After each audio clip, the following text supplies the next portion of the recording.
एक समय था जब बॉलीवुड या जिसे हिंदी सिनेमा भी कहा जाता था वो ऐसी एनिमेटेड फिल्म्स बनाता था जिनको देख के मन एकदम खुशी हो जाता था। कुछ फिल्म्स ऐसे भी थी जिसमें कि डायरेक्ट टी सीरीज का हाथ था, जैसे कि हनुमान रिटर्न्स और उससे पहले भी हनुमान, जो कि सिल्वर टून्स के द्वारा बनाई गई थी, जो कि मेरी पर्सनल फेवरेट मूवी है। क्योंकि सन 2005 में ऐसी बेहतरीन फिल्म बनाना, जिस टाइम लोगों के अंदर इतनी एक्सपेक्टेशन ही नहीं हुआ करती थी, उस टाइम पे आप इतने सारे टैलेंटेड सिंगर्स, प्रोड्यूसर्स, राइटर्स को साथ में लेके आना और इतना तगड़ा एग्जीक्यूशन करना, साथ साथ उन्हीं सिंगर्स के साथ लास्ट में एक लेजेंडरी सॉन्ग भी लेके आना, मेरे मन में आज तक इस फिल्म की एक अलग ही जगह है। और आज के दिन मुझे लग रहा है कि उस कंपोजिशन के साथ भले ही ना हो, लेकिन एनिमेशन के लेवल पे फिर हिस्ट्री रिपीट होने वाली है। क्योंकि महाअवतार नरसिम्हा फिल्म रिलीज हो चुकी है और इतनी ज्यादा बेहतरीन एग्जीक्यूशन के साथ रिलीज हुई है, जिसने की पुराने टाइप के 2D एनिमेशंस का नॉस्टैल्जिया तो नहीं करवाया, लेकिन उससे भी एक ऊपर लेवल का लेवल क्रिएट किया। इस लेवल को अचीव करना ही हमारे इंडिया में बहुत बड़ी बात है, क्योंकि पिछले कुछ टाइमों से जो एनिमेटेड फिल्म्स आ रही हैं वो कुछ इतनी खास नहीं आ रही,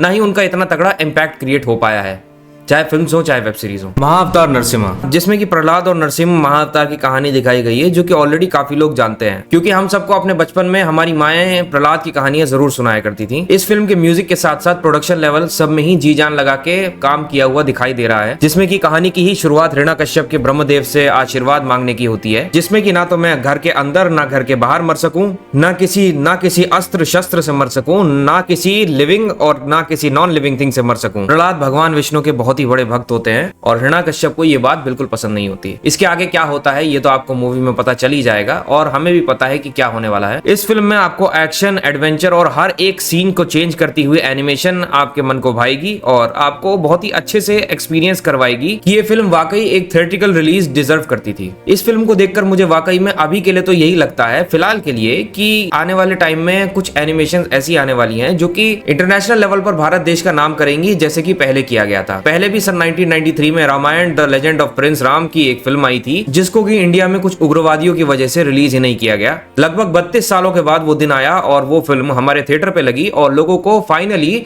उस फिल्म का हाई डेफिनेशन वर्जन थिएटर पे देखने को मिला। इस मूवी को इंडियन और जापानीज डायरेक्टर दोनों ने मिलकर बनाया था, जिसमें की legendary voice actor Amrish Puri ने रावण को आवाज दी थी। तब से लेके कुछ ही सिर्फ हाथों पे गिनती करने वाली फिल्म्स ही आ पाई हैं जिनको कि हम इंटरनेशनली लेवल प्रेजेंट करवा सकें कि हाँ, इंडिया में भी अच्छी फिल्म्स बन सकती हैं। हालांकि इस गिनती की काउंटिंग में मैं आदि पुरुष की बिल्कुल भी बात नहीं करूंगा, क्योंकि आदि पुरुष की औकात ही नहीं है। आदि पुरुष एक तरह से बॉलीवुड सिनेमा पे एक धब्बा है और एक धब्बा ही रहकर रह जाएगी, क्योंकि आदि पुरुष में ऐसा कुछ दिखाया ही नहीं जिसको यादगार किया जा सके। उल्टा प्रभास को, जो कि भगवान राम बनना था, उसको जीसस दिखा दिया। तो कुल मिला के ये फिल्म वर्थ टू वॉच है, लेकिन काफी सारे शहरों में ये फिल्म लगी ही नहीं है, क्योंकि सारे थिएटर्स को तो सैयारा ने घेर रखा है। बात करें सैयारा की, तो सैयारा ने आशिकी 2 का भी रिकॉर्ड तोड़ दिया है और बॉक्स ऑफिस पर धमाल मचा रही है इस टाइम। कलेक्शंस की तो मैं बात नहीं करूंगा, लेकिन आप लोगों की हरकतों से पहचान ही सकते हैं कि इस फिल्म ने कितनी कमाई करी होगी इन लोगों के चक्कर में। तो आप लोग रोमांस, प्यार मोहब्बत से बोर हो चुके हैं और कुछ नया देखना चाहते हैं जो कि वाकई थिएटर पे एक्सपीरियंस करने लायक चीज हो,